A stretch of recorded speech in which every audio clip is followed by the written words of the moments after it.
cuando en la Convención Constituyente, en la Convención Nacional de la Unión Cívica Radical de 1956, el partido se divide, quedó la Unión Cívica Radical Intransigente, que presidía Arturo Frondizi, y la Unión Cívica Radical del Pueblo, que presidía Ricardo Balbín. Alfonsín fue discípulo de Balbín y se columnó detrás de esta Unión Cívica Radical del Pueblo. Ya había sido concejal en Chascomús, fue diputado provincial en el 1958 y diputado nacional en el 63 en el gobierno de Arturo Illia. Cuando vino en el año 1972, fundó el Movimiento de Renovación y Cambio. Realmente, aquí en General Belgrano, teníamos a los mayores como Belarmino Martín, Juan José Lombardo, Silva Povas, Adrúbal Genaro, Julio Gorostiague y un grupo de jóvenes entre los que me se encontraba. Hace ya 50 años de esto. Estamos después, cuando vienen las elecciones de 1973, disputa la presidencia con Ricardo Balbín y gana Ricardo Balbín, que luego perdió las elecciones ante la fórmula de Cámpora y Solano Lima. Después vino el golpe militar de 1976, con la dictadura más sangrienta que hemos tenido aquí en la Argentina. Y allí, como ya se dijo anteriormente por Adolfo, él fue un luchador permanente por los derechos humanos, pero no de la boca para afuera, porque sí firmó muchos habeas corpus que eran por los desaparecidos aquí en Argentina. En 1981 se acercó al lecho de su maestro, de Ricardo Balbín, allá en la clínica Ipensa, en la ciudad de La Plata. Y allí tenía algún temor, pero fue abrazado por los familiares de Balbín y fue y lo saludó. Balbín estaba entubado, pero lo pudo estrechar en sus manos. En 1982, con la guerra de Malvinas, fue uno de los pocos políticos, Raúl Alfonsín, que no se sumó al festejo de la recuperación de las islas en los primeros días después del 2 de abril. Después viene el año 1983, con ese fantástico acto en Ferro, que habían decretado un paro de los colectivos para impedir la llegada y rebalsó el estadio de Ferro. Y luego, como ya se señaló, ese acto final en la avenida 9 de Julio, ante aproximadamente 1 millón de personas. Realmente, a partir de allí, se logra la victoria con el 52% de los votos. Y luego de eso, se instala algunos días en la estancia de su amigo Bigatti en el partido de Chascomús, donde ahí va delineando y conformando el futuro gabinete que iba a ser a partir del 10 de diciembre del 83, y también de cuáles iban a ser las primeras medidas de gobierno. Dentro de las primeras medidas de gobierno fue la creación de la CONADEP, Comisión Nacional de los Desaparecidos, compuesta de 12 figuras notables de la Argentina, entre ellos Sábato, Magdalena Ruiz Guiñazú y Graciela Fernández Tejide.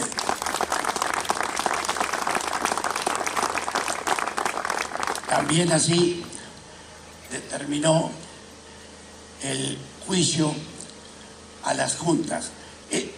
Vuelvo a retomar lo de la Comisión de los Desaparecidos para decir que esa comisión se expidió a fines de 1984, donde tenían las pruebas de alrededor de 10.000 desaparecidos en el país y que fue fundamentalmente lo que tuvieron lugar en cuenta los jueces que juzgaron a aquellos militares que habían violado los delitos de lesa humanidad.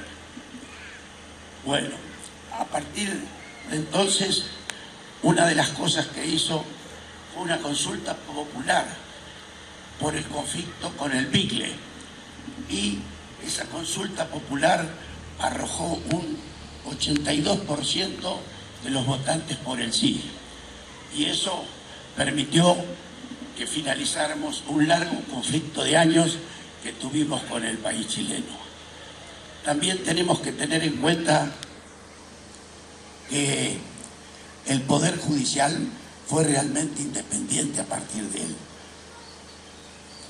Designó una Corte Suprema de Justicia de notables juristas, entre ellos Baqué, cuyo hijo es nuestro convecino Beltrán Baqué, y entre otros Carlos Fay, que justamente cuando Alfonsín le fue a ofrecer el cargo de ministro de la Suprema Corte, le dijo Carlos Fay que era la primera y sería la última vez que lo vería.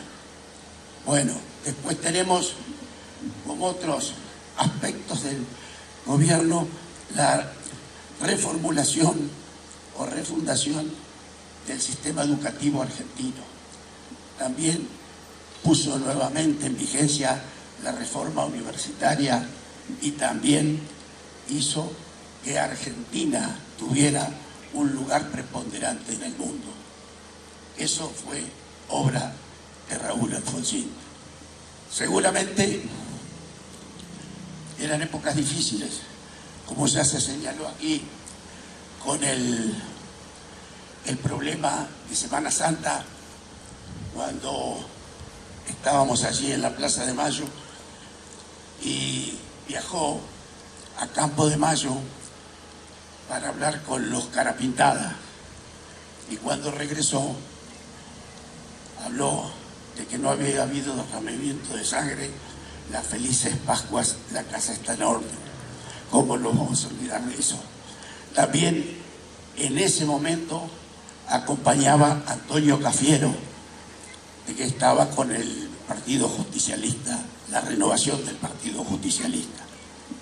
Bueno, en la parte económica tuvimos inconvenientes seguramente, salvo la etapa del Plan Austral en 1985, pero llegó a durar poco menos de un año. Después la parte inflacionaria fue tornando sumamente dificultosa la administración del gobierno. Alfonsín no descalificaba a los adversarios políticos de ninguna manera. Ahí tenemos que tener en cuenta cuando en el último mensaje a la Asamblea Legislativa en el 1989 hace mención a lo que se pudo lograr, a lo que no se pudo y a lo que no se supo, justamente no cargando culpas a nadie, sino dando una impronta de esa era la situación. Y como aquí se dijo, un acto de grandeza, renunció 6 meses antes de finalizar su mandato, cuando vio que podía quebrantarse la democracia que se había logrado desde 1983. Así tenemos que ver que luego se vuelve a Chascomús, y ese día fuimos a recibirlo con un nudo en la garganta, lágrimas en los ojos, en ese regreso al aeropuerto de Chascomús. Luego, en el radicalismo se elige como presidente otro presidente, pero él siguió con su tosudez, por qué no decirlo, haciendo política permanentemente, recorriendo todos y cada uno de los rincones de Argentina y del mundo. Tuvo algo que en su momento se cuestionó, como fue la firma del Pacto de Olivos con Menem, pero eso permitió que en la Convención Constituyente de Santa Fe de 1994 se modificara y se ampliara la Constitución, se redujo el mandato de los presidentes a 4 años, permitiéndose la reelección, que era lo que perseguía Menem en aquel tiempo. Se incrementó de 2 a 3 los senadores por cada una de las provincias argentinas, y justamente también se le dio jerarquía a la ciudad autónoma de Buenos Aires y quedó ya plasmada en la Constitución. A partir de allí, Alfonsín siguió recorriendo, siempre haciendo política. Tuvo un gravísimo accidente en Río Negro, cuando iba acompañando al candidato a gobernador. Él iba en el asiento delantero, había helado, y el coche patinó, la camioneta patinó, y dieron varias vueltas.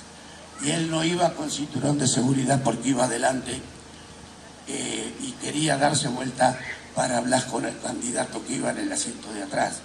¿Y hablando de qué? Hablando de política. Felizmente luego fue trasladado a General Roca y de allí al Hospital Italiano, donde felizmente se pudo recuperar. Bueno, en el año 2009, el 31 de marzo, fallece.